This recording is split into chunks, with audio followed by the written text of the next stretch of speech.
Social मीडियावरती Maharashtra commando force भरतीची बनावट जाहिरात देण्यात आली होती।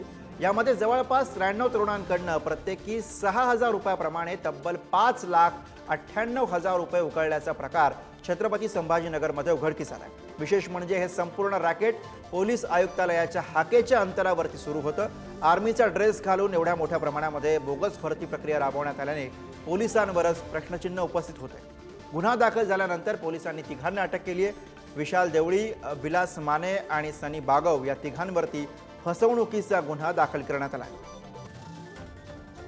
सिलेक्शन झाल्यानंतर तुम्हाला पोलीस व्हेरिफिकेशन आणि सरकारी दवाखान्यात वैद्यकीय प्रमाणपत्र घेऊन मेडिकल फिटनेस घेऊन इथं 25 तारखेला आणि 3,000 रुपये मेडिकल आपलं 3,000 रुपये जॉईनिंग फीस आणि 3,000 रुपये वर्दीची फीस असे टोटल 6,000 रुपये घेऊन येणं पडेल। ते ज्यावेळेस त्यांना जे पोलीस आपले ते माजी चेअरमन ते हे होते ना मेजर, ते मेजरने त्यांना विचारपूस केली। त्यांच्याकडे ज्यावेळेस त्यांना डॉक्युमेंट नव्हते दाखवासाठी, तिथे डॉक्युमेंट्स नव्हते, त्यावेळेस आम्हाला असं वाटलं किंवा ही फसवणूक आहे आणि डायरेक्ट यांच्या संस्थेच्या नावाने पैसे न घेता ऑनलाईन किंवा कॅश पैसे डायरेक्ट स्वतः त्यांच्या नावावर घेते आहे। किती रुपये घेण्यात आले? आता मी पहिले 100 रुपये दिले होते फक्त, नंतर 6,000 नंतर 6,000 रुपये। तू किती भरले पैसे? 6,100 रुपये।